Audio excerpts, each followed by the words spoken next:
Greetings, family. This is Brother Jedna on the Afrocentrist Bookman Show. We are running a slight bit late because I'm just connecting with the studio, but we are good to go now. Hope everybody is good.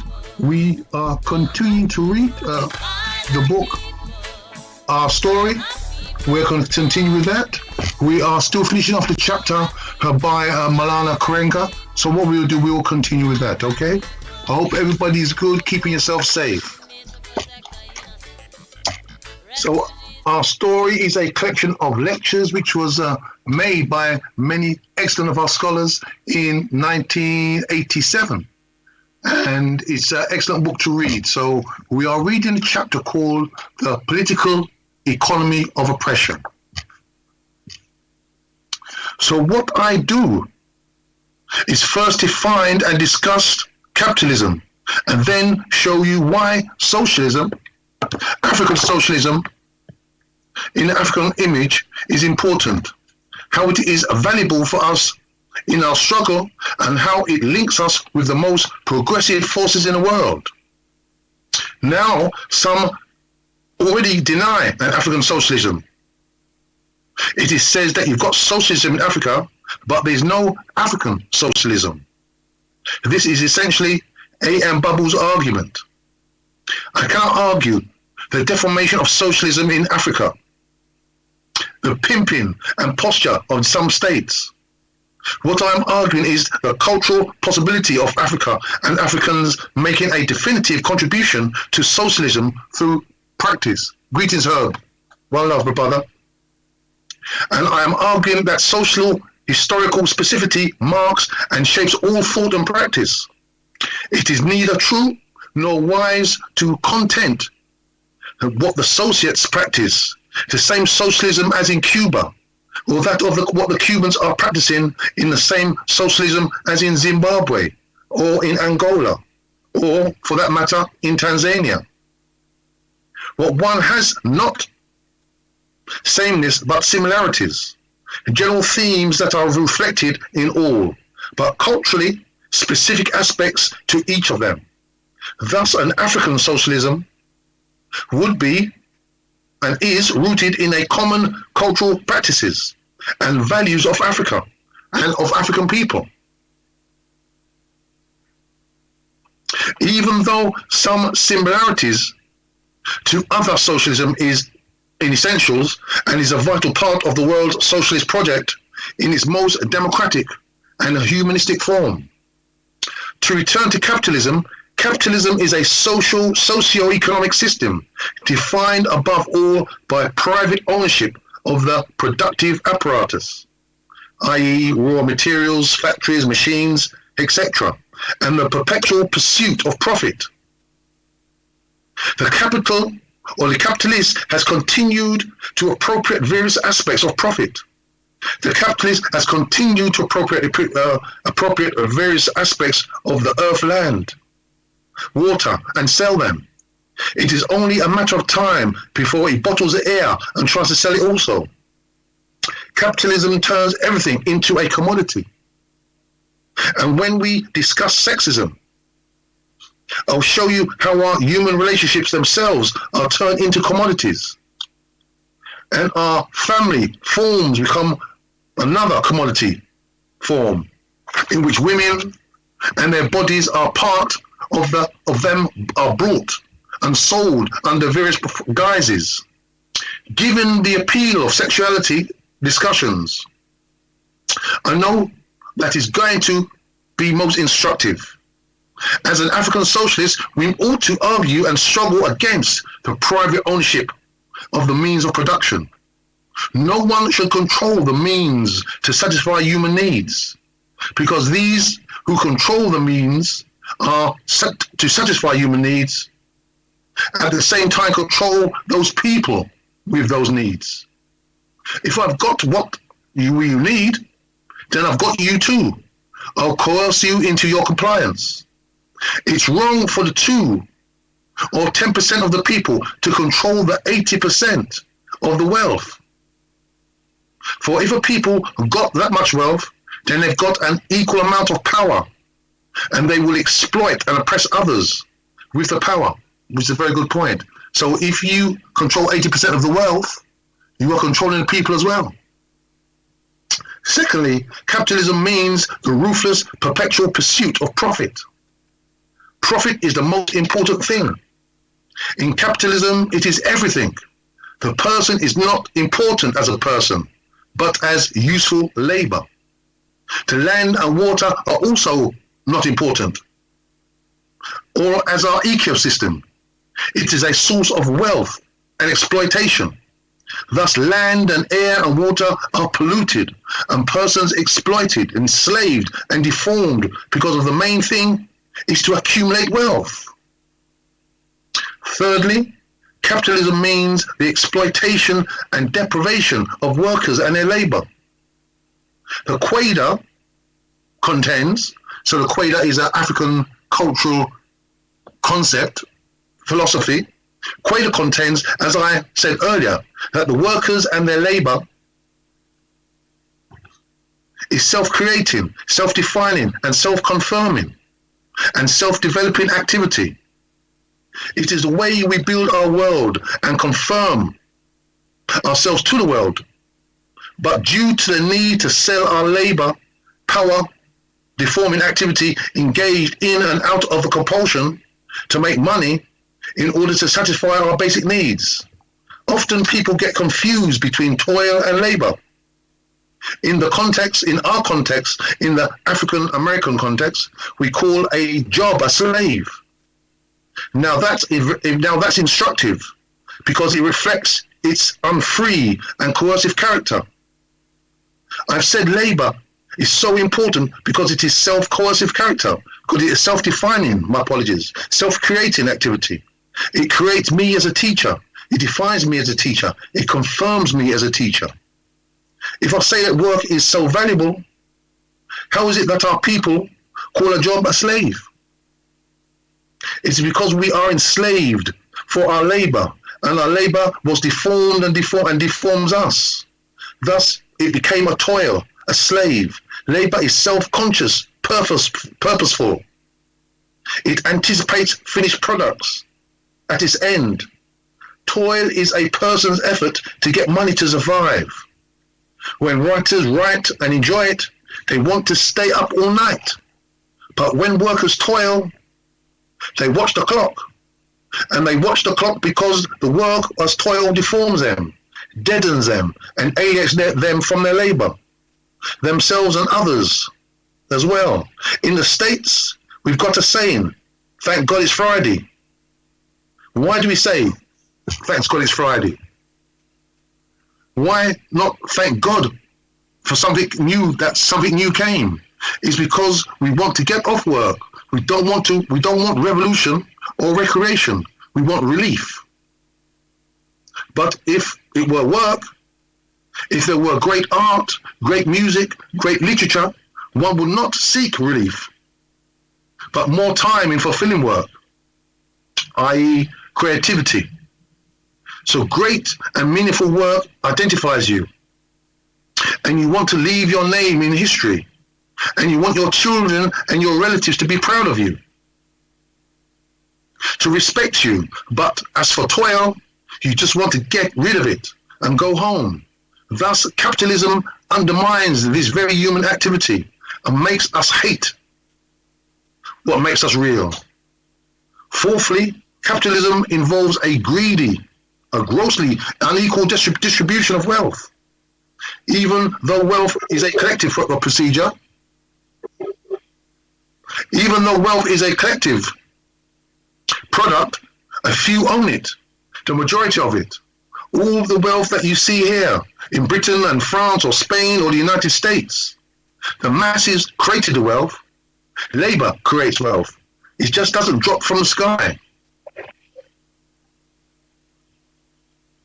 The capitalist didn't just wake up one morning and make money for himself. He exploited people, men, women, and children. The capitalist's tremendous acquisition of wealth begins with Africans, whom they enslaved and took across the water. They mystify the process by claiming to have worked hard for their wealth. But in truth, they exploited labor to amass great wealth, and they controlled the world based on that wealth. there is a direct link between wealth and power. The more wealth you have, the direct link between wealth and power. The more wealth you have, the more power you have, and the more power you've got to get more wealth, and you can take it. And so when somebody has $1 billion and you've got a couple of pounds, 2 shillings, if they still use it, 50 pence, you're in trouble. You have no voice. Poor people's voices aren't heard in town. When was the last time you walked into Parliament and proposed a bill? Your interests are not served here. It is the interests of the wealth and the powerful whose interests are served in Parliament. Fifthly, capitalism advocates the practices an unplanned economy, an uncontrolled economy. There is no central planning. Planning is dictated by profit concerns. Thus, you have chaos, overproduction, and the need to eliminate it, to keep prices up. In the United States, yearly, they throw products away in order to keep prices up. They burn wheat, kill cattle and bury them, and put cheese in warehouses until it ruins and to keep the prices up. Moreover, there is production of waste, duplication and cultivation of artificial needs to sell products produced, not to satisfy a need, but to make profit. Now, what is the solution to that? I believe in socialism. Socialism includes at least 5 fundamental aspects. 1, a collective, greed is narrow. 1, a collective ownership and control of the means of production, the raw materials and factories and machines. 2, the egalitarian distribution of wealth. Notice I didn't say equal. I said egalitarian. You don't have the same amount of wealth, but you cannot have such an unequal amount of wealth so that you can control other people's labor and lives. 3, a planned economy based on need, democracy, where the masses rule, not the corporations or the elite. What is required here is a participatory democracy at the workplace and in the community. And finally, 5, a self-conscious priority of ending race, class, and sexual alienation, as well as all other forms of human alienation. So now the African dimension. In general to this, socialism projects a similar, in some aspects, and contribute to an expansion of others. The African socialism begins with respects to the African experience. We recognize socialism has roots in communalism before Marx or Europe. And this is not to say Marx has contributed to, by discovering, revitalizing.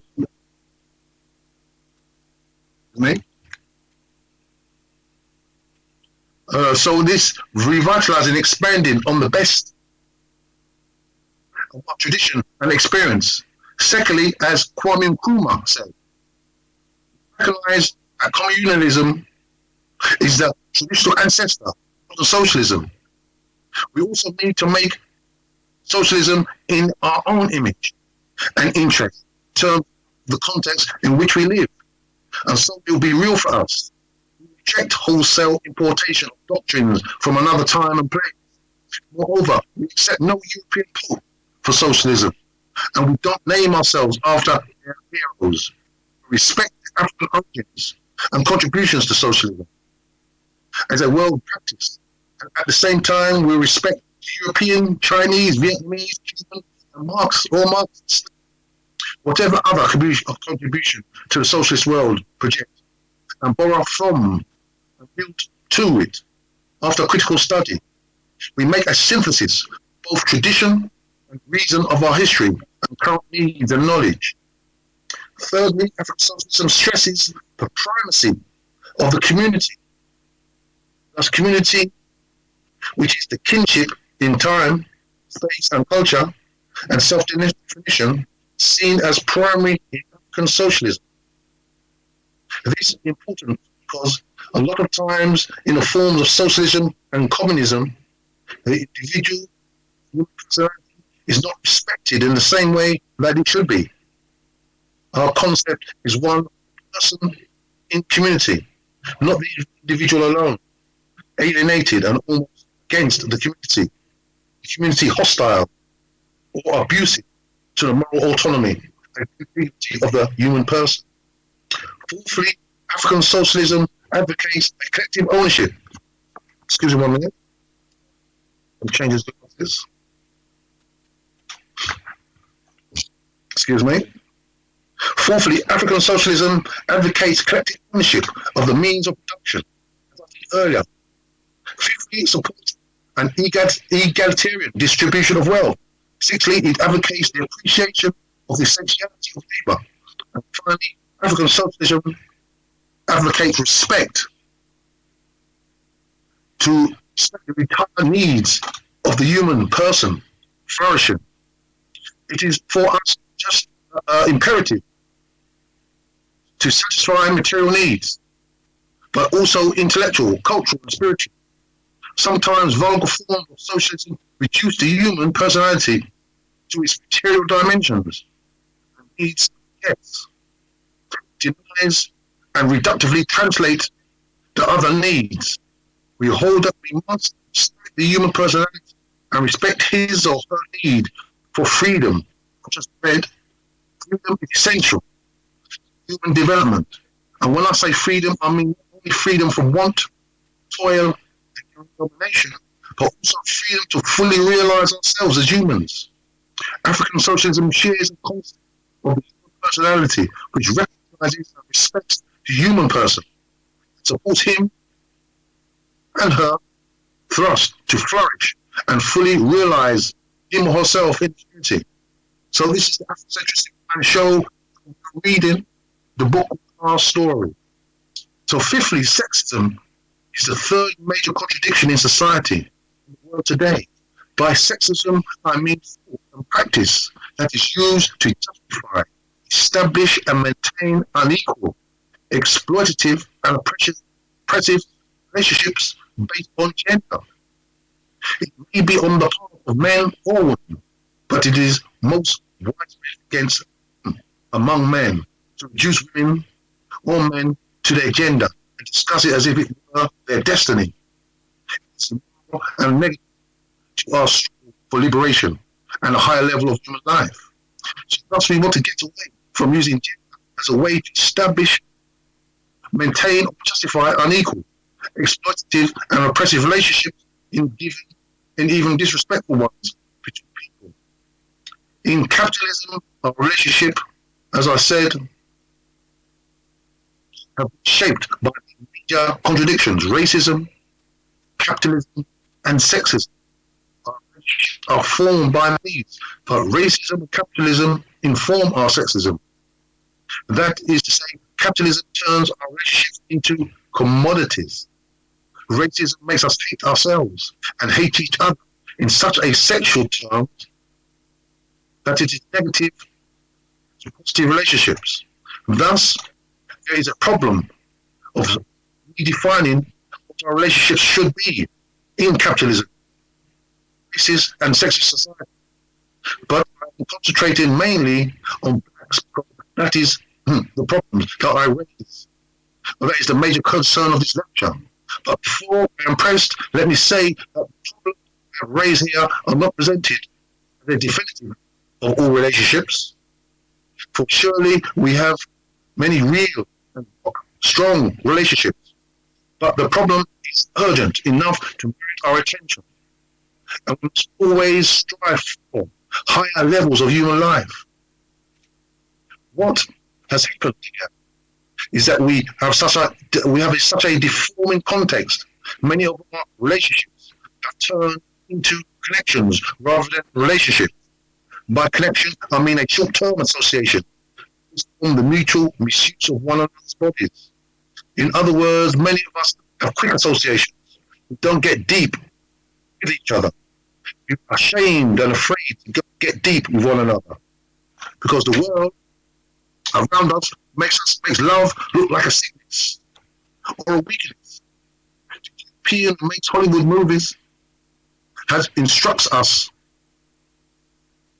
on relationships and have made them have drama, but no substance. It's all drama, and Europeans doing it in public because they're not doing it in private. That is Hollywood. It's not an imitation of life. That's what connection is, an imitation of life. Relationship, on the other hand, is a long-term association based on mutual investment in each other's happiness, well-being, and development. There are about 4 kinds of connections that grow out of the racist and capitalist society that we live in. The first one is the cash connection, and the second is the flesh connection. The third is the force connection, and the fourth is the dependency connection. Before I proceed, let me note that my discussion was based on the assumption that we as black men and women need each other, that we are indispensable to each other, and that without black men and black women, there will be no black revolution. Some black men harbor the illusion that black women must just support them, and once they take over, they'll make the woman queen. But in reality, both in the moral and practical demands of struggle, demands that we build the relationship, build it now, and a community which prefigures and makes possible to life and struggle for in the future. In fact, I can tell you that we are going to do in the future, but what we are doing now. Very good point. In fact, I can tell you what we're going to do in future by what we are doing now.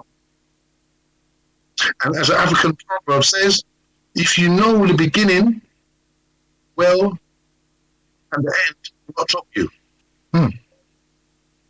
If you know the beginning well, the end will not trouble you. So Cabral says we must build the revolution as we fight. We must build a new society and community as we fight. If we want equality in a new society, we must build and practice it now. It is clearly wrong to oppress women, and it's wrong to have these vulgar connections based upon the European world around us. And as I said, there are 4 kinds of connections. The first kind is the cash connection. Cash connection. It's coming from capitalist character of society. When you look at the cash connection, you'll see that it grows out of the commodity character of society. You can buy everything, even including love. It is formed by several capitalist assumptions. The first one is that everything has a price.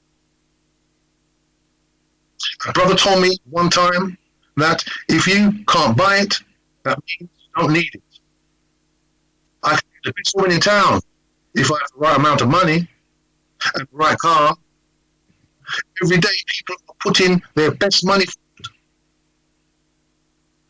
Every day people are putting their best money as opposed to putting the best foot forward. Women are telling their daughters in the US, maybe not here, go to school, university, where you can find a doctor or a lawyer, somebody else to care for you.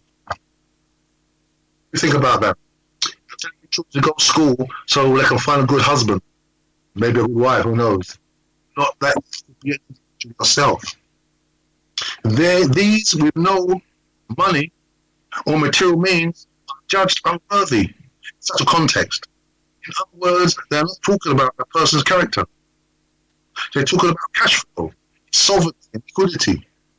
So when we deal with a world like this, money, where money is the measure of everything, it is clearly damaging to flourishing, respect, demanding concept of human personality. So what we just went from mindset, we judge people upon their wealth. And if you are wealthy, then you've got some sort of self-worth. Self-worth, but that's rubbish. Because you know, we've got people like David Livingstone. David Livingstone was really just an agent of the British. And he died. And when he died, he left all his wealth, all his goods, in his little village, or the village. African people there, they wrapped up all his goods. They didn't steal a button, and they wrapped it all up, and they carried his goods until they found a European. And he said, "Here, European, here's David Livingstone's goods." But David Livingstone and his like will look down on these people as savage, inferior, and all kind of stuff. But David Livingstone was in Africa at the age of the British, so they could steal.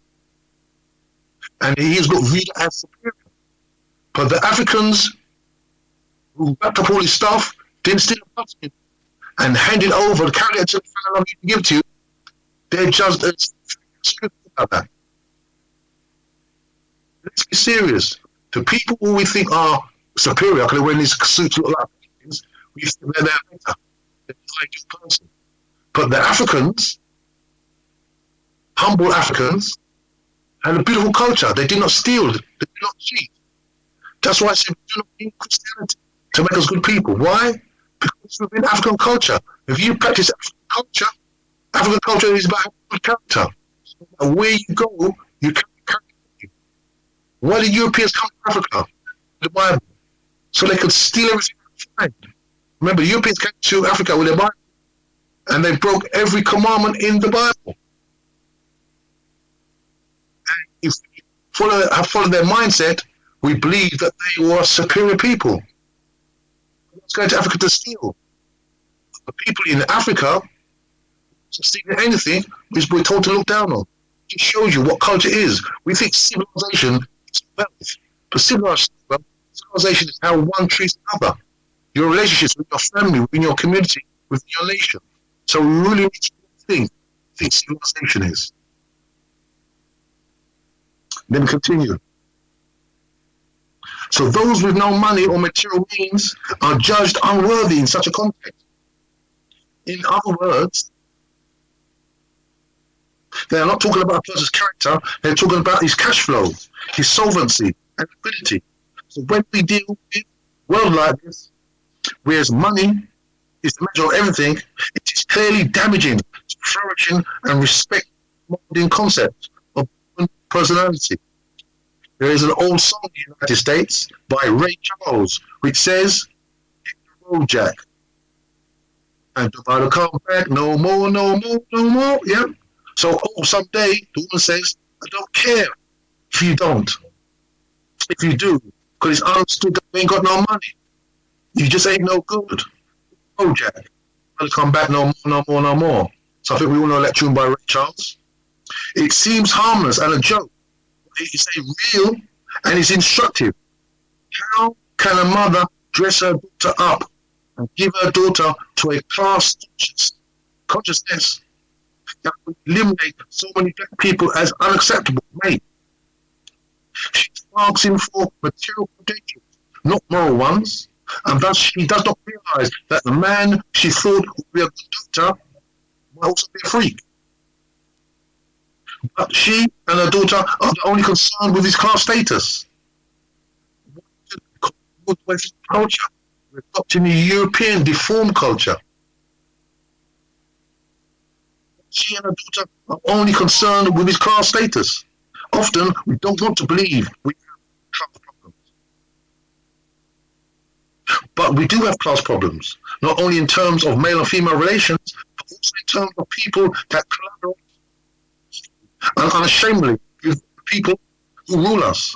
So, in terms of the class concerns of male-female relations, we must be careful not to build a relationship solely or principally on material considerations. This will be problematic and dangerous. Moreover, a woman must not reduce herself to exchanging sex security and failing to develop herself. A woman that can't do anything, lay down, have babies, cook, and get up and repeat the process is a national liability. Somebody must say to such potential victims that when they make themselves vulnerable, people will victimize them. That's a very good point there. When people make themselves vulnerable, then people victimize them. Does that sound familiar to anybody? Vulnerable people victimized?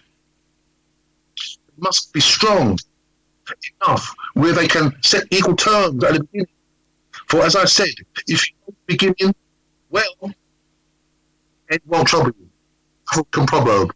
If you know the beginning well, the end of trouble. Excuse me.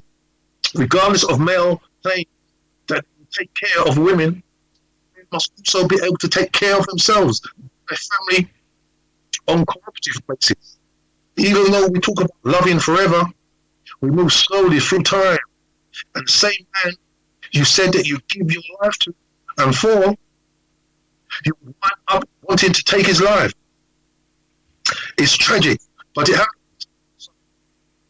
It's unwise to put yourself in the most vulnerable position in the world.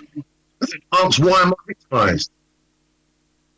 And I think that is wider than just male-female relationships. What about relationships between communities? We put ourselves in a vulnerable position and then complain when we're victimized. Think about that. You're in fact aiding and abetting irresponsibility. This is not justification for the man's doing. I'm simply telling you how to avoid it. All relationships must be equal and cooperative. Excuse me 1 minute, please.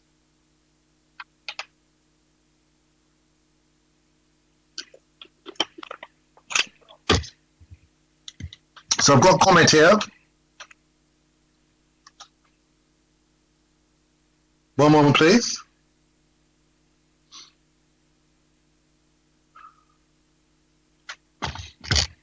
We definitely do have class delusions issues within our community because there are these amongst us that do not value us unless you are accredited academically and by the same system. It's engineered. Me? So these are yes, and it's the same system. That's right. So it's a very good point. The system is engineered. We must be big enough to see through it and wonder and decide for ourselves what kind of system we want to live. As I said there, we are struggling for our revolution to build this better society. We need to live those morals and principles of that society now. So when we get there, we're already practicing the correct behaviour for the society we're looking for. All relationships must be equal and cooperative. The second connection is the flesh connection. Fortunately, among the community, we don't have this.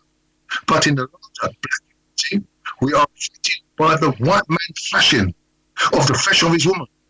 The flesh connection expresses itself as people using sexual enticement as the basis for relationships, rather than dealing with the whole personality.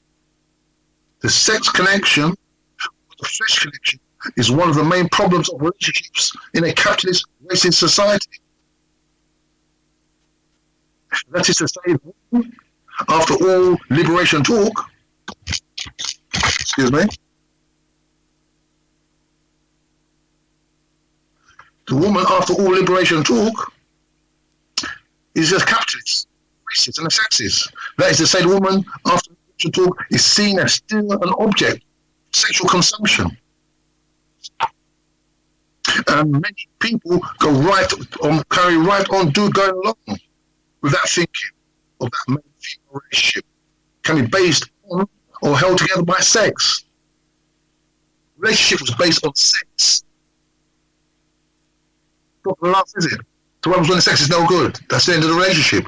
It's got to be built on trust, respect, justice, equality, love for each other, support for each other. It can't be based on sex. That's ridiculous. So now you wouldn't think, anyone would think that in 1987, when the speech was made. But sometimes things happen unconsciously, and often we don't even notice it. The flesh connection goes out of the poor character of society. And when I say pornography, I'm not talking about dirty books or dirty pictures. In Hustler magazine, what some other old white man weeks define as pornography, it's something more close to home and friends, so that even husbands can participate in it. Pornography is in its first and species alienation.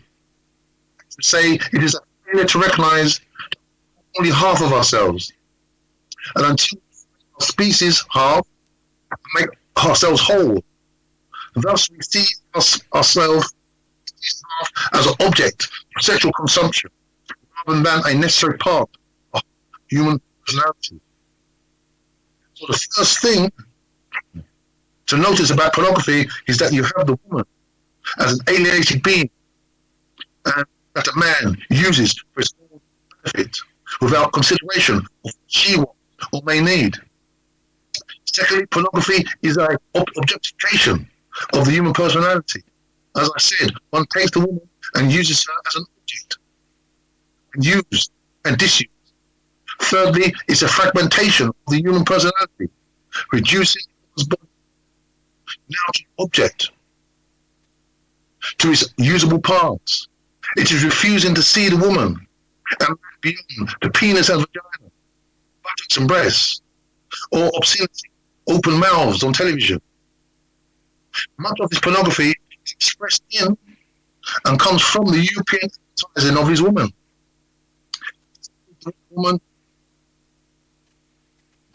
He sells the white woman with water, the Bible, cars, etc. It's difficult to name a product that she doesn't use the white woman to sell. In such a context, when they doesn't use, in such a context, woman doesn't use the white woman to sell. It's in a context, a woman is just an object of use and disuse. The European sells us the part to focus on. He might draw a circle around the designated part, or draw a line on her body with two arrows pointing forward. Or he'll accept her mouth obscenely opened around a cherry. That's pornography. It is hacking a woman into pornographic pieces and selling her. And in this context, people get used to thinking of the woman as an object of consumption rather than as a partner in human love and struggle. And unless we change that, we will never make a revolution. Unless give to each part, people respect and invent each other's other happiness. Being and development will never mount and win the struggle. We'll be in and out in what people do around us all the time. Just catch each other's name while the oppressor gets away with all his oppression. If the struggle bogs us down in our homes, you can't go into the streets. So pornography is a false and violent vulgarity expressed in a pseudo sophistic rape. And it is, of course, a sexual commodity formed, packaged, and peddled in the human body. The fourth connection, which grows out of the violent character of society, is the forced connection. In a violent society and world, capitalism and racism are continuously violent. So is sexism at a certain level. Violence is sometimes pervasive. People claim that they can do it in the name of love, and that is clearly unjustifiable. It is a definitive reflection of the values absorbed from dominant society. It teaches its members to prey on the vulnerable.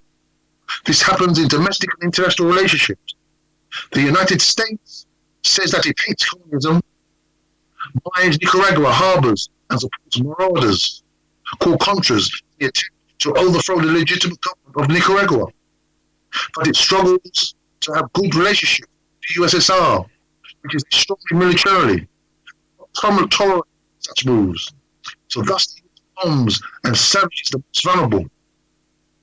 Likewise, the white man not leaves from limping many miles ahead, and in Miles Island, with no standing army from a grief, having just his whole lot of leadership. It is preying on the vulnerable by a decaying old cowboy, seeking a lost sense of machoism. This is hate of everything. The oppressor of the vulnerable and the old and the senior citizen is curious coming from an old man, from a man who's old himself. He should have respect for senior citizens, but he hates weakness, and he thinks weakness is physical rather than moral. We must reject such immorality. We don't need to use force in our relationships. For there are certain things that we must not have in our relationships we call love. If love means force or violence, we should not have love. But there is another kind of force that is equally immoral, and that is psychological coercion.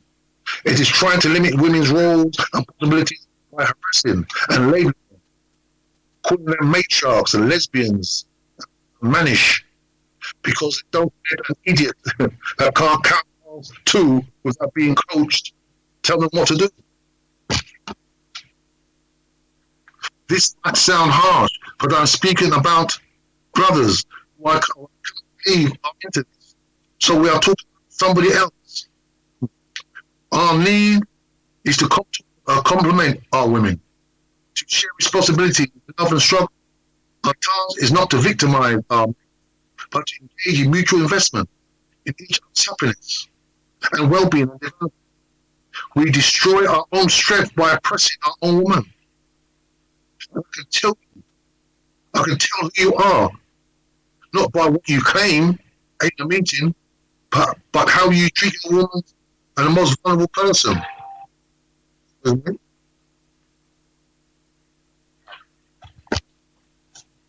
Yes.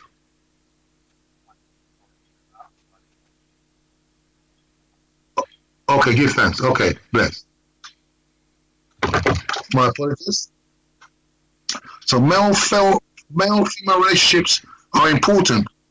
They are mirrors of who we really are.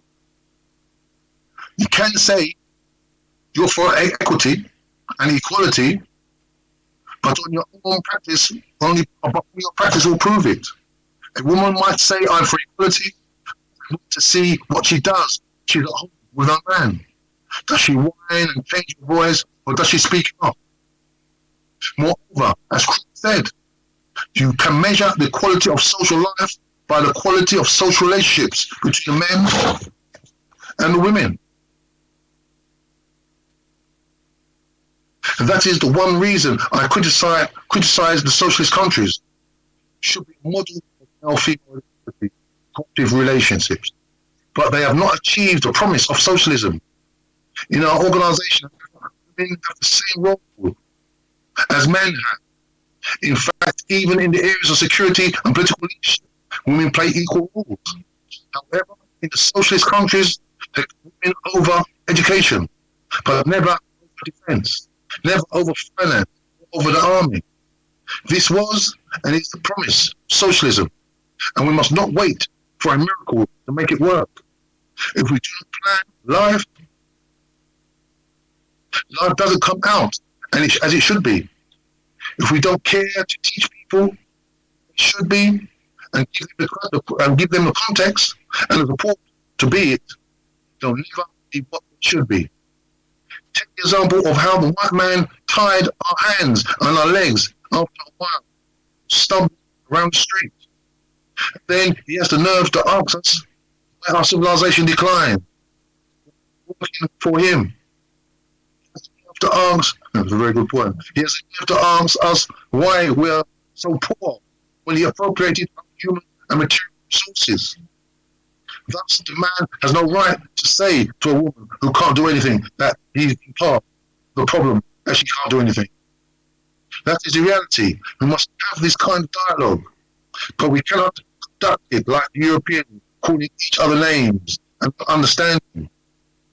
What we need is an understanding and common struggle to clear a free space where we can live and love freely. The fourth connection is the dependency connection. Once a man beats a woman down, once he takes away her self-concept, you'll find that he doesn't have a self-concept independent of her relationship with him. Even his mother says the son is worthless. She still can't believe because she doesn't believe she exists for a woman anymore. She has lost her sense of personal autonomy. And what develops is bondage of the heart. Ask why she doesn't leave. She might say that she loves him. She's an emotional slave. Don't confuse and bondage of the heart. I know that's I remember see people. This is a long time ago. They beat the woman, and they said to the woman, "Why don't you leave?" Well, I think he loves me. And she says that he beats you, and she says, "So he doesn't kick me. He pumps me." So they make excuses of why they stay with an abusive person in a relationship, but then maybe their self-concept is tied to their man, and they have no concept of themselves, self-belief in themselves. Everybody must have self-belief, and everybody must have a positive self-concept. That's the only thing I mean. But that is not true. It is not love. It's bondage of the heart, and she is a neutral slave. Don't confuse love with bondage of the heart. When you take away her self-concept and she's dependent on him to give her a sense of worth, whoever lives in that kind of relationship first takes the other person's self-concept.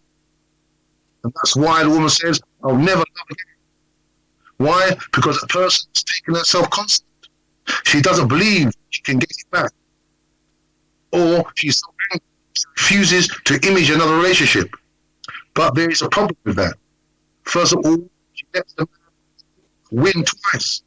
First, she sees her self-concept. First, he sees her self-concept. And second, she prevents herself from having another relationship. Thus, even though one hurt and is absent, he is still controlling the life. That's deep, actually. Okay. So if she is really angry, she should not let him control her actions, even in his absence. Rather, she should blot him out of her. She should blot him out of everything he taught her, including the hatred he has. We all have had pain. But let not deform ourselves, so we end up in a mutual hating society. Remember, love is a mutual investment in each other's happiness, well-being, and development. I'd like to close now by saying that if we want to solve the problems of sexism, we must base our solution on the principle of human equality. Man and woman are equal in human worth. And if there's no equality, such a thing as a lack of human equality, then there should be no such thing as a lack of social equality. Anything to do, we should be able to do it also. Don't ever say, "I can't do that." That's woman's work. If it's so bad, you shouldn't do it. Then you should want your woman to do it. You think that's so degrading, so dehumanizing, so you can't do it, don't put it on your woman. Learn to love. Learn to invest in each other's happiness, well-being, and development. We end by saying thank you very much for listening. I'd like to say I've shared with you anything of me. Praise you, organization, us, to the brothers and sisters who have helped me build and engage with me around issues we discussed. What I want most from us is for us to wage our honorable, respectful, and history-making struggle. Us, as black people, as African people, to speak our own special truth to the world. And we have to do this together, as man and woman, as partners in love and struggle. I want us to pose our own paradigm of humanity and society and human society, like Fallon urged us. And I want us to join with other people of colour, other third world people, also progressive people who dare to bring into being a new world and a new humanity to inhabit and develop a world. I want an end to capitalism, an end to racism, and an end to sexism. History is a very human being. History is a very human thing. Black people, we bring it into being, do what we do not do.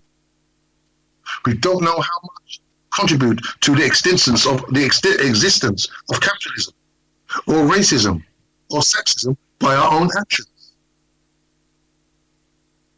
And if we do not analyze our situation and seek to prevent our own actions or becoming part of this system, our daily dialogue and our daily practice, let us dare to overturn ourselves, dare to define a new way of relating from man to woman. Let's not let history happen behind our backs. We must grasp its meaning and motion and dare to shape it in a more human image and interest. Remember what I said? What I told you about King Keti, an ancient Egyptian moral teacher, who said, every day is a donation to eternity, and even an hour is a contribution to the future. So remember, there are two tendencies in history: that which is rising, coming into being and growing stronger, and that which is dying, decaying and passing away. So we, as third world people, we, as African people, we are progressive people, belonging to that tendency that is rising, coming into being and growing stronger. Capitalism, sexism, and racism belong to that antiquated, dying, decaying tendency that is going out of existence. Let us turn to the future, or to the right side. Let us turn to life. Let us return to liberation. So I pose, as I always do, a quotation of King Osred, who taught us, this king, who taught us to do that which is of value is forever. A people called forth by their work do not die, for the name is raised and remembered because of it. See, that's the wisdom of our ancestors. Let me repeat. To do that which is of value is forever. A people called forth by the work they do not die, for their name is raised and remembered because of it. So maybe we be raised and remembered because we dared to struggle, not only against society, but against ourselves, to bring into being a new world and new humanity to enjoy and live and love freely in the world. So at the end of the lecture there by Dr. Malala Karenga, called The Political Economy of Oppression. So what do you think about those points? Some of the key parts of our life is that we need to, while we are on Revolution's road and we are walking towards a better place, we need to do the behavior of the place we're hoping to end up to. So if we're looking to live in a place of a higher level of understanding and being, we need to carry the behavior with us now, do the behavior now.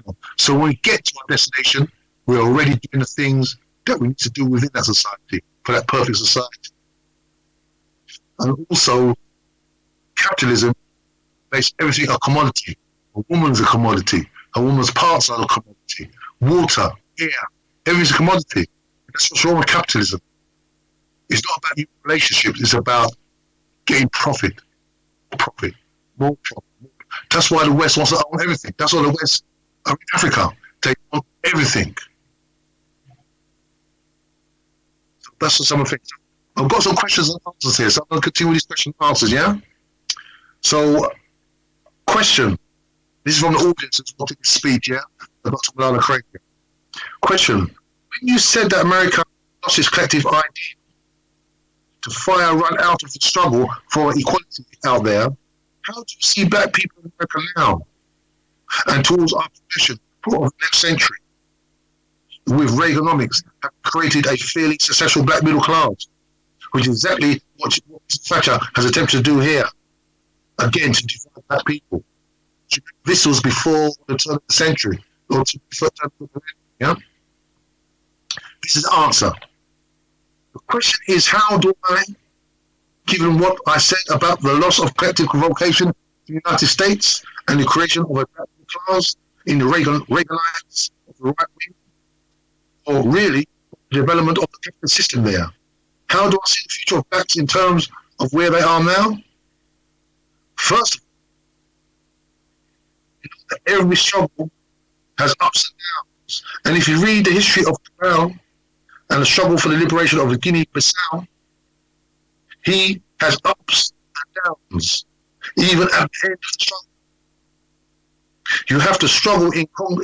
You have a struggle in Congo that is going on, and amazingly, this is 1987, and in 2020, Congo's still in disarray. Remember the ambassador, Arikana Chiom, beautiful lady there. She says that big planes land in the Congo and take off. Land in the Congo and take off. They're filling these big, massive planes up with the resources from them. The cobalt, the diamonds. Relentlessly, they're flying to Africa. Nobody says a word. Kwame Nkrumah wrote a book about the Congo as well. If you get a book from Nkrumah, you can understand what's going on in the Congo. But even today, they call them resource wars. When they find there's diamonds somewhere, the West go in there and create a war there. They give people arms, so they start killing people. So when people flee from the area, they start to mine wherever the resources are. They call it resource war. They create wars to regulate the resources out of the land. And he's talking about 1987, he's talking about that there. So go on. We have a struggle. We have a struggle in Congo that's still going on. We have ups and downs in Mozambique, in Angola. Take the struggle in China. Mao lost his whole family and had to march off China with his enemies chasing him. But you have to understand there is a protracted nature to the struggle. You can't expect to win. You can't expect to always be on top. What you have to do is understand that history is on your side. So anticipate the highs and the lows, and you prepare for them. What is happening now is that we are struggling to reach that collective vocation. That groups are meeting all over the country and trying to put together a national Black United Front. That's very important. Now, the class problem that can be solved by mass movement. The class has always been bent to the will of the people. When the people have been organized. During Black Power, the middle class put on boobas, naturals, and took this afro, and took the grease out of their hair. They contributed to the struggle and urging their sons and daughters to get involved. And they themselves got involved. That's because we built a new way for them. We have to build a movement and the middle class come along. Not only because the masses of the people which they have to face, but certainly because black people are never going to accept the black middle class. The black middle class is nothing but a convenient political buffer. When they are no longer of value because they won't let them represent us, they will be of no value to the white man, and the white man will search for some other combination of coalition. That's what the rulers of society do. They use you until they use you up. As Bill Withers says, and then they throw you out. What we want to do is build a mass movement so strong that we render the buffer class status and class unusual to be rendered the buffer class status of the class unusual to the oppressor. Then determine what happens to us in terms of our future. Everything, brothers and sisters, depends on the building a mass movement like we had in the 60s. That's why I'm trying to do. That's what other people are trying to do. And that's what we are trying to work towards. So, totally, Marcus Garvey is the model. Mass movement.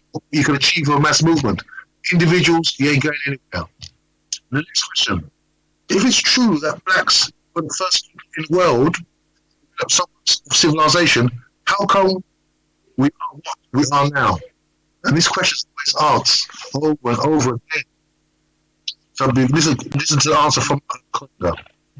It is true that we were the first people in the world, and that we lost the whole civilization history. And only we can rescue it and reconstruct that history and civilization. We can do it in two basic ways. We can do it by research, by study, by rewriting our history, but also by making our history. History is not just in the book, it's in the streets. That's what I was telling you. That's what I talked about yesterday when I lectured. If you're going to make history, you're going to rescue and reconstruct it. And you've got to do it in struggle. You can't just do it by reading. You can't just do it by study. It has to be by the reading and study and work and struggle. You've got to make your history. You've got to work, struggle, write history, and write what you do, because you've got to. Because what is history? History is a struggle and record of people's the process of shaping the world in their own image and interest. African history is the history of humankind in its beginning. The people who stood up from the animal world. We are the people who introduced the basic disciplines of struggle and then shaping the world in our own image and interest, making it more human and making nature an ally rather than an enemy, and trying to make other humans our allies rather than enemies. That's our struggle. So, study, research is not enough. We have to rewrite our own history. We rewrite our own history by the work and struggle we put in to shape our own image, you're saying there. Next question. Can you repeat, please, what you said about the third world or third world people? Because I missed some point while you were making them. This is the answer. When I say third world, I'm talking about the third block of states that play a world role. I said that in the world, in the word third world, comes from the historical fact that three blocks evolving in modern history. The first world power to evolve in modern time, in modern history, is the capitalist world power. The capitalist. The second block to evolve in modern history is the socialist or communist bloc. And the third block is the bloc of non-aligned nations, which is defined by three things: colour, the artificial condition of have-nots, and self-conscious revolutionary practice to end the artificial condition. That's what I meant by third world when I use it. It can't refer to anything like culture or chronological priority, for we all know, in terms of chronology, Africans first. The next question here is, first of all, I'd like to congratulate you for making a distinction between socialism and Marxism, because there are quite some confusion between the two. You spoke about Promout and the concept of class struggle, of class suicide. Now, I don't see present leadership on the continent committing class suicide. Then to socialism. I don't see how we pose the practice of socialism in the diaspora, in the middle of capitalism. So it's got the answer from Craig. That's a good question. Both of them are good questions. First of all, the brother says he doesn't see the middle class on the continent practicing capitalist West and calls for the middle class to commit class suicide, identify with the same aspirations of the masses. Well, one of the major problems with the African continent is that not many people are doing it, but some have already done it, my brother. Otherwise, a revolution. Garbi is from another class. It's not working class leadership or leadership that I know in the world. Let's be honest. Neither Marx nor Lenin people were working class. I don't know anybody from the working class in recent history. Do you? The only person I know who took over and showed that working class can take over and rule was action of slaves or enslaved Africans in Haiti. Even then, the middle class had their leading role in it. So let's face it, that is what Cabral calls for. Because you need a vanguard of the masses. Because the masses have been structured into ignorance. They've been structured into a lack of knowledge of their own future and possibilities. So you need a middle class radical to commit class suicide and go forth and lead them and wake them up to their own potentiality. Here, Cabral is more honest and more helpful than many Marxists. The Marxists keep saying working class people have got to lead, but Cabral knew that the working class people were in no state to lead, and that at first stages of struggle,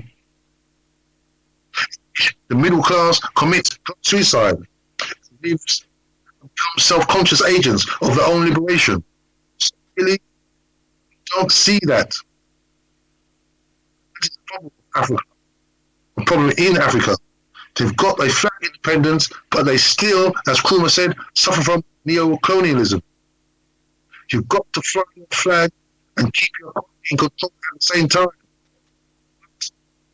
What the imperialists do is move into the same middle class that serve the oppressor. All the imperialists for independence, and they take over to keep the same system going. Revolution and so Africa needs revolution, and Cabral made that point. And you'll never have socialism in Africa till revolution redraws the boundaries and makes it a continent in the first place. And that's what you have. You have a national state. All the ruling class maintains its own borders, maintains its own internal interests. Does that mean we should share? No. If you make revolution in one country, revolution is possible in one country, or in the world, it is possible in another country. The question is, how can you organize and struggle for that? And that is an ongoing dialogue, and it's really difficult for me to say, I know how, or it's going to be done. But I know the basic organizing that there has to be some basic vanguard that raises the interest of the masses above its own, that teaches them to take control of their own destiny, daily life, educates them into their own possibilities, and then organizes them into a self-conscious social force. Now, the second question is how to practice socialism in a capitalist context. You can't practice socialism in a capitalist context. What you can practice is a short-term solution, or JAM, or cooperative economics. And you practice economics, shared social wealth, because of several things. Number one, because it gives you more beneficiaries than capitalism. Second, because it teaches you the value of shared wealth and other collective values. Third, because it teaches you a new morality of shared relationships and other people. And fourth, because it lays the basis for our being able to transfer that same spirit of value system to a higher level of shared social wealth and with socialism. Shared social wealth in socialism. So it is preparatory stage for this. And what is going to bring socialism is the end of capitalism. So if you want to practice socialism, then you've got to practice according to the realities. Cooperative economics and organize a struggle for socialist change. But dogmatic Marxists often bother me with their dogmatism. Anytime you have a solution for the masses that will teach them a new morality and get them ready for a profound level of sharing, they argue that you can't do that because of capitalism. Main co-ops are practicing it in the midst of capitalist economies. The strongest co-ops in America are controlled by the middle class. Now, how is it that the middle class can go on saving money and making a better life for themselves? Cooperative ventures that come out of our history. And we can do it because we just talk about our future. We must have a short-term and a long-term program. In the long term, only socialism is alternative to capitalism. But in the short term, Ujamaa can serve as a political economic base upon which we can build higher hopes and a higher level of human relations. Which is a very good answer. I really like the answer. I think I learned a lot from that. Okay, let me continue. Another question here. There is a march tomorrow against a racist society which will end up at Downton. The fact that there is a meeting here tonight, which is a black meeting, there is a march tomorrow, which is a black march, and the fact that the racist police system, which we have been actually made move on the black community tonight. We must be aware that they will move on us tomorrow. What advice would you give to the racist society? What advice would you give to the racist society that doesn't allow black people to live? If you don't want to see black people unite or see black people meet, if we have to leave here tonight, we have to be in fear. People with children meeting together, or we have to be in fear on a major march tomorrow. March for our liberty. We are moving towards the Black British Civil Rights Movement. But before we've even started moving towards our liberation, the racist system has already made a move against us. And we haven't got off our feet yet. It's war, really, truly. They dislike the idea of blacks uniting. They don't like it at all. What we do we go up there knowing that they're coming from us? If we go to march tomorrow, they always do that when we start more united. I am not frightened of them or anything, but what advice do you give us in this situation? Since the since 1987, and it's talking about the British state police attacking them when people united. So we need to unite now, and we cannot be scared about people. We can't people define what we need to do for ourselves. So this is the answer from Kranga. The sister has asked a serious question. She's asking me, what is my response to the fact that there's a very racist country and that the racist people do not want black people to unite? That they always threaten it, and she anticipates an attack on the march tomorrow. And given that we have a civil rights history in the United States, and given that she argues that Britain is different from the United States, what is my advice to you? First of all, I say, don't mystify the struggle. There is really not much difference between the races in the United States, where they used to shoot blacks, who met like this, and what you're doing now. In fact, it's better here now than it was then. I don't like to say things like that because it's like comparing. But really, you know that the level of violence that is used against us in the early 60s, the murders, the shootings, the sort of things we underwent there, you couldn't imagine. In the South, we were really out there where any white man could shoot us down. Not just the police, but any white man. We were in a constant terror about everything. The North, it was similar to here, where the police were used as an occupying army and shut us down. And when we just revolted, my advice to you is not to mystify it. You have to do what Martin Luther King, what other people do in the civil rights movement. They did what they first started, when they first started the struggle. You have to assess where you are. Who are your allies? And who are your friends? And then you've got to build alliances. You might not want to, but you've got to build alliances. You have to build, first of all, your own internal strength. Do you understand? Why should the enemy want you to unite? There is no need to keep saying that they don't want you, that they don't like you, they hate you, they wish that you were gone.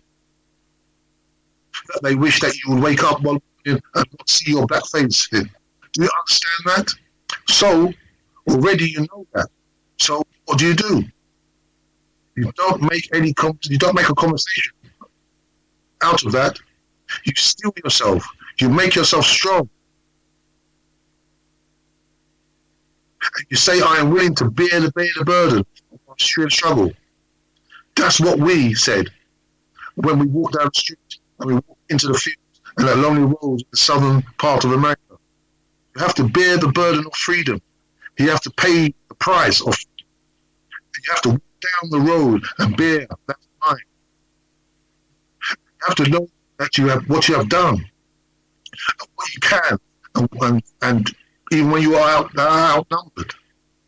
And it seems to me at this point, given that you're at the initial stages, you have to strive for and assume a moral position, so that the world looking at you will give you the support and deny it to the oppressor. You have to take the moral ground. And you don't need to argue for those people, with those people. You have to just go and do what you got to do.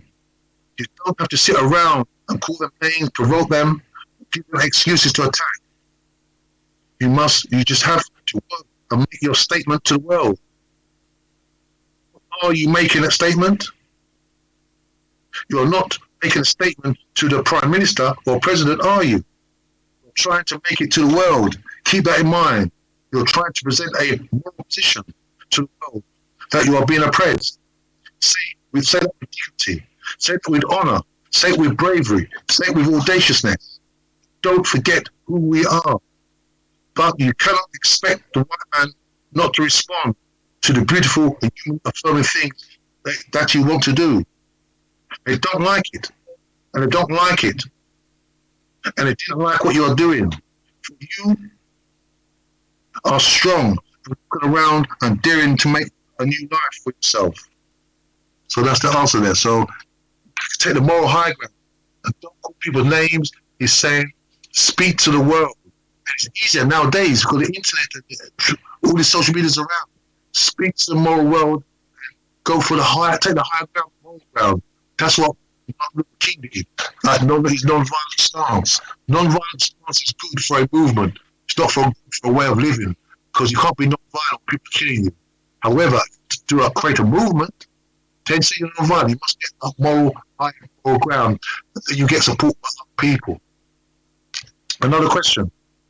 Throughout history, we have had people who have been very prominent in our development and undevelopment. We also had the house digger up to the present in service of the white man, constantly sending us out. What is the best method to deal with this? Do we eliminate? Do we re-educate them? Or what do we do? Correct answer. The sister asked, how do you deal with collaborating persons and sellouts, with spies and other dangerous people? Do you eliminate them or do you educate them? How do you deal with them? The fact is that the first attack is always on your own unity. They seek knowledge of your strength, knowledge of your weakness that they can prey on. A lot of times these collaborators, these spies, work on your weakness and they divide you because they already have the tendency for division. Sometimes it's because the conversation becomes petty, division, because we get misdirected from the real struggle and turn on each other. Secondly, you can't even talk about eliminated spies and all that because of number one, you have no system to find them out. Second, you don't really want to do that because you've got to use all your strength for the oppressor. And I'll tell you this, if you mean by eliminating the spies, social ostracism and exposure, you can do that. But if you're talking about physically doing away with them, you've got to reconsider that. First of all, you couldn't expect me to talk about that on stage, could you? And the next thing is that we don't have the power to do that. You don't have the cohesive element. Remember the civil rights movement. You are just trying to get together with yourself. So don't set yourself a target that you cannot even achieve. What you've got to do is to say, I am going to be a brother and a sister in a new way. You've got to build your own sense of unity so that it's difficult for the wrongdoer to penetrate. Another thing I should remember, I should remind you at this stage, is that you're doing anything that anybody can hurt you, what you're doing. I mean, for a spy to come into your organization at this stage, I'm not sure how they are dealing with armed struggle. You will consider the question. Then, as you know what you are doing, and you've got the means to do it. So, what we've got to do is really understand that the main struggle is always been to unite upon principles, and no matter what other people say, to go on and to do what we have to do. So, if you do that, I think you can succeed. As a matter of fact, I know you'll succeed. For history, it's on our side. And don't forget, here we are. So, it's a time now. This is the Afrocentricity Bookman Show. We've got about 25 minutes to go, people. So I'm going to make a start of this chapter here. There's another chapter by Dr. Malala Craig. We have to finish up this chapter next week. The chapter is called Struggle and Culture Towards a Natural Black Value System. So this is the Afrocentric BOOKMAN Show. We are reading a book called Our Story. It's a compilation of numerous essays, lectures, essay and chapter form, and by many different speakers. So Dr. Malala Karenga, well-created Kwanzaa festival, plus Kwanzaa holiday celebration in 1966. And the chapter here is called Struggle and Culture Towards a National Black Value System. I'd like to start out by saying thanks very much for the invitation to come here and share with you some thoughts on critical questions that affects our lives as African people. Tonight, as the title in the advertisement said, the lecture focuses on struggle and culture towards a natural black value system. So tonight, what I'd like to do is introduce my philosophy called Quaida, which is an ongoing critical synthesis of the best of nationalist, Pan-Africanist, and socialist thought. It is a nationalist because I start with our people. Pan-Africanist because we are fundamentally a part of and support our people. Pan-Africanist because we are a fundamentally part and support the concept of world African community. And socialist because it is necessary to challenge to the world capitalist situation and system, as well as because it was out of the social welfare concerns rooted in our own history, i.e. communalism and the structure into developing and sustaining a communitarian system or society. In 1965, I argued that the key crisis in the black community is the cultural crisis. So when I say that it's a key crisis in the black life, I mean that it's also a key challenge in black life. This is to say that given the cultural situation of black people, the continent of Africa, as well as in the continent, but especially in the diaspora African, the key challenge is the rescue of reconstructing the culture and shape it in their own image and interest. For until they do this, they cannot successfully pursue politics, economics, or art, or anything else because they need a cultural anchor first. And that is a key for our people.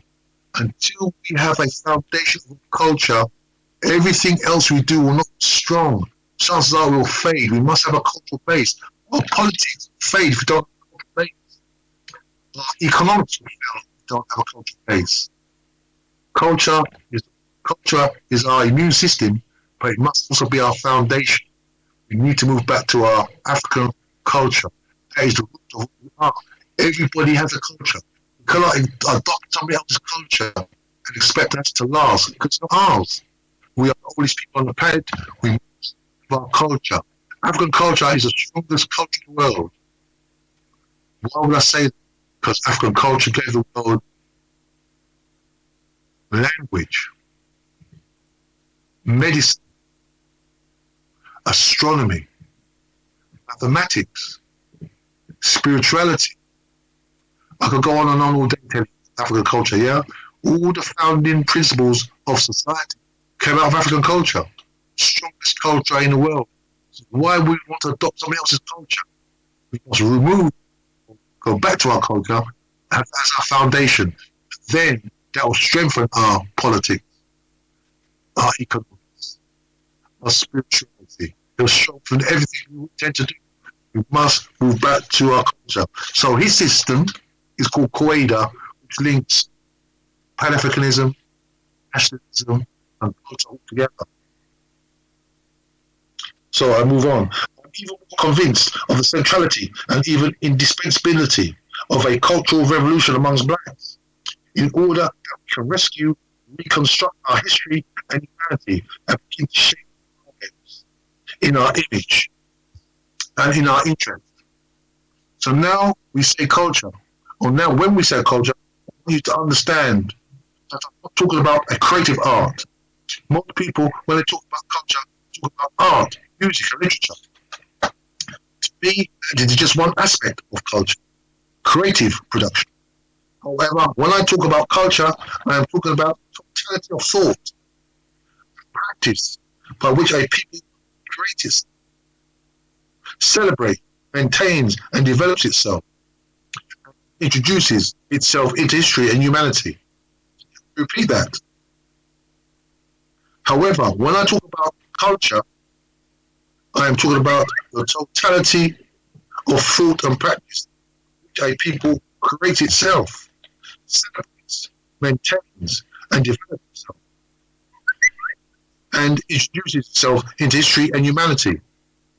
We have to have that kind of culture. We don't have a national culture, past, just described. Instead, we have a popular culture, bits and pieces picked up from the context in which we find ourselves. You see, we don't really have a cultural grounding. We don't really know ourselves. And that is not enough just to have music. It's good to have reggae music, rhythm, blues music. I mean, it's good to have that. It's good to have our arts and our poets to write for us and draw and paint for us. But of equal importance, maybe it's more important to have a context in which we can do that, and to have values by which we can judge what is produced. You see, we can produce a lot of art, but can it be more damaging than it can be constructive? It can be more destructive than it can be contribute to liberation of a higher level of human life. So I argue that we need culture. And when I say culture, I am again talking about the totality of thought and practice by which a people creates itself, sustains, develops itself, celebrates itself, and introduces itself to history and humanity. And this activity must occur on 7 basic levels. What I want to do here is to use these 7 basic levels as a fundamental analytical framework in my lecture tonight. Now, I want a lot of people who will disagree with me when I say you need a cultural revolution that precedes and makes possible a political revolution. We had these arguments in the 60s. We argued with people that their jobs were more important. The question then was, say, brother, how can you talk about culture when there are people unemployed? How can you talk about culture when there's so much brutality in the streets? When will you get out there and do something? We need to do something. Who could disagree with that? But the question is, what are you going to do? For what purpose? And when are you going to organize to do it? Surely, to act without thinking, to think without acting are equally incorrect. One must think. And that to act will define, the act will define the thoughts, and the thoughts will define the act. But you must have a framework from which to do that. Otherwise, you'll do some good things and you'll do some bad things. Have you ever considered why sometimes acts are good things? Like sometimes, and then the next time they'll turn around and do something completely different. And then you say, hey man, hey, how can they do that? I thought they were black or thought they were all black. It's because they don't fit what they're talking about. They don't do it in a framework, in a philosophical framework, where you can judge what you're doing. So we say that we need a philosophy which will give us a framework for actions that we're going to carry out, which seems to make a lot of sense. So let's start again. A philosophical framework where you can judge what you are doing. So we need to what we need to decide is the basic value view in our rebuilding African culture and begin to redefine what we are supposed to be about. For unless and until we do that, we're going to do some things right and other things wrong. And we're going to always argue unnecessarily about what we should be about, when in fact what we need to be more is unity than we need dimensions or dissension. I'm not calling for a coerced unity, but unity without uniformity. The unity principle and necessary struggle around a clearly defined issue. I'm also for unity that is active and operational, which presupposes some similar views and values. And sometimes we don't have similar values, but we just end up arguing unnecessarily. And sometimes we become each other's main enemy rather than the oppressor, which is a very good point. To continue, some say we need jobs, and it's so. But suppose one has a job and he or she didn't go to it. How do you explain that? Well, the problem is culture, a problem of views, of values and practices that evolves from these. Culture is at the core. It deals with views and values. What then are the problems? Black views, and what is the problem of black values? Of course, we are talking about the African views, the problem of African values. And when I say we have problems of views, a cultural problem of views, I mean we've got an ineffective and deficient concept of self, society, and the world. This then is a problematic system of views. When I say problems or values, I'm talking about problems of categories, of commitment, categories of priority, and categories of human possibility. For that, what values, that's what values are. Categories of commitment, categories of priority, and categories of human possibility. In other words, what you are committed to, what you put first in your life, dictates your human possibility. People that have more records and have books are people that expects the enemy to educate our children and cannot many possibilities. Yeah. So let me repeat that. People that have more records and have books and the people who expect the enemy to educate the children cannot have many possibilities. Are people that have the image of the enemy on the wall as a sort of human beauty can't have many possibilities. Are people that accept the hero of the enemy, the hero of the oppressor, as a standard by which they should live their lives, can't have many possibilities. Do you understand? So you have here the need to understand and embrace the value system that gives us the correct standards, the correct priorities, and that we must have to enhance our human possibilities. So this is the Afrocentricity Bookman Show. We are reading a book called Our Story, which is a 1987 book by a lecture made in London, UK, and the chapter I read by a speech made by Dr. Malala Karenga called Struggle and Culture Towards a National Value System. Now, repeat what he just said, the importance of culture. So you might say, well, I've got a job. Sometimes when people talk about history, people say, I don't care about history, I need to get a job. But we don't understand history grounds us with who we are and also what our values are. So let me repeat a little bit there I read a little while ago. People who have, my apologies, let me there. In other words, what you're committed to and what you put first in your life dictates your human possibility. People that have more records than have books are people that expect the enemy to educate their children cannot have many possibilities. People that have the image of the enemy on the wall as a model of human beauty cannot have many possibilities. People that accepts the hero of the enemy, the hero of the oppressor as their enemy, or is there a standard of beauty by which they should live their lives by cannot have many possibilities. Do you understand?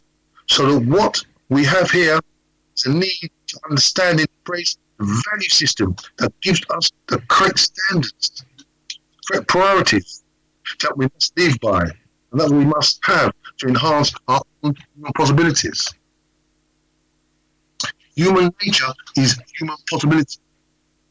You can't talk about being evil, being human nature, and being lying, and people lying, doing wrong, and wanting to control each other as being human nature. But that's a capitalist and a bourgeois conception of man and woman. That is a historically limited conception. At one time in human history, people shared and didn't think about individuals. They helped each other and did not consider it a burden. So if, as Marcus Garvey has said, humans were once cooperative, they can be again in the right context. What humans have done, humans can do again. What this shows more than anything else is that human possibility, the possibility for good and bad, the possibility for tragedy and triumph, the possibility for struggle and betrayal of struggle.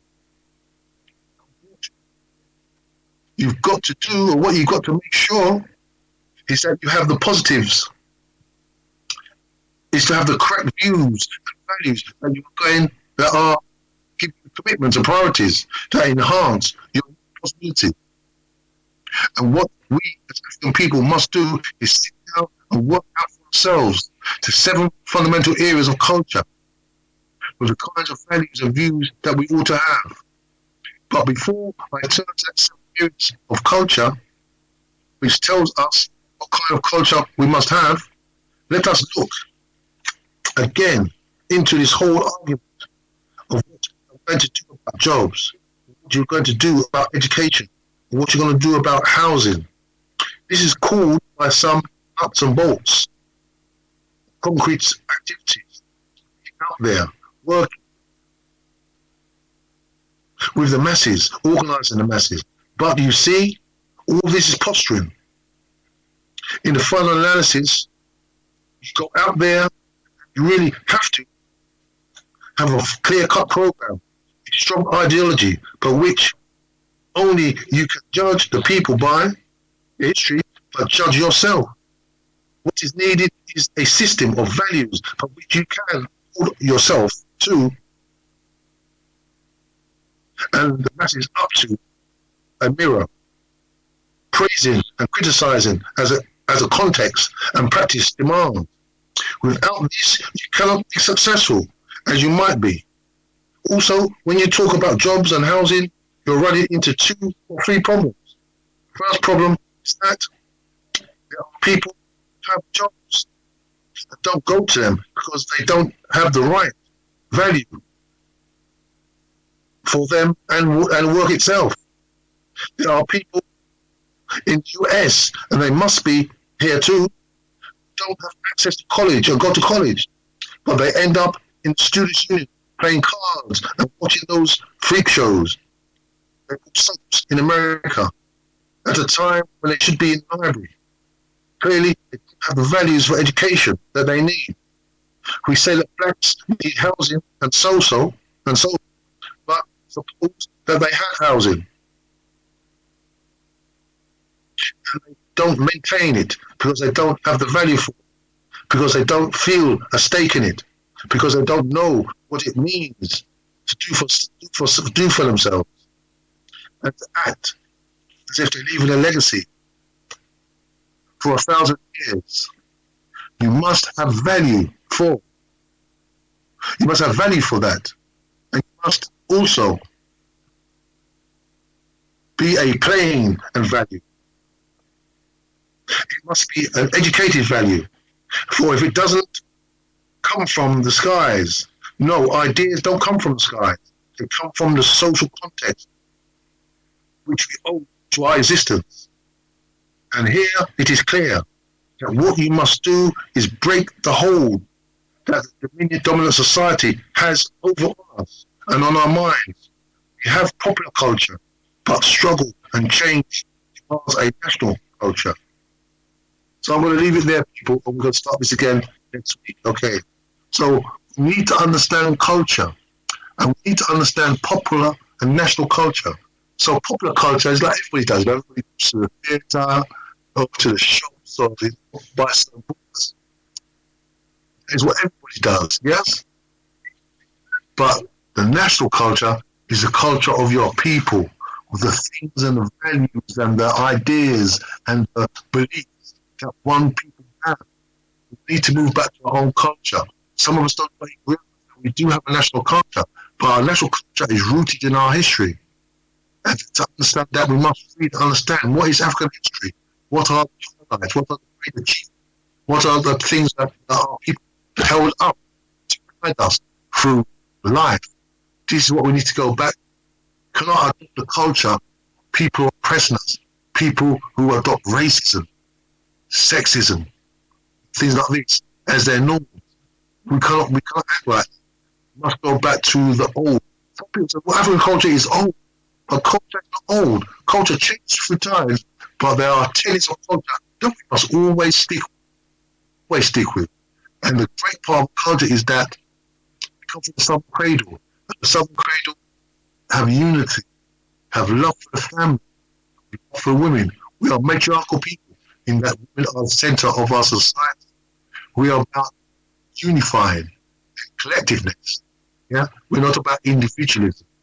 So our culture overall, we believe that we and the universe, we and the world are one. We do not think that nature is the enemy, so we want to control it and fight it and destroy it. You've got the people who poison seas, poison the air, poison everywhere you go, because they've made everything a commodity. We make things a commodity like that because our culture naturally says that we are one with it. What do we find on the earth? We find manganese and iron and copper. All these things are in our body, by the way. We are one with the planet because everything that's in our food. Remember, if you think about what we like to call Irish, the sea, what comes from the sea, all the things what's in that, 24 of the properties are in the human body, which shows you that we and what is in nature. One, that is the African culture. But it's not the culture of other people. We want to think that we are separate from it and we are better from it and we want to control it and destroy it. And that's why the world is like it is now. What is happening in the world now? We must know that this virus is man-made. This is not a natural virus. AIDS are man-made. We've got the evidence of that. Ebola is man-made. Why would man do that? Because man to destroy, want to control, want to dominate, and want to as a commodity. When they separate themselves from the world, they'll look at people of color, for example, people other than them, as animals, the flora and fauna, animals, and they say we want to dominate them. So they create things to destroy the world. A lot of these Christian organizations go to Africa and say, yeah, we're bringing you smallpox vaccine, all other vaccines, and when we analyze the vaccines, we see that the vaccines have got poison in it. They've got things in there to make them sterile. Why would we say that Christians bring out things to make us sterile? It can't be right. So we know that we need to move away from other people's culture and just have our own culture. Can't rely on other people. So what we need to do now, we need to really show them. We really can't do 6 o'clock now. So have a great week, people. Stay safe with your family. And we'll be here again next week, 4 p.m. or just after. We have to link up with the radio station. And we'll continue reading our story. And we'll continue reading about our culture. So have a good week. See you next week. Oh.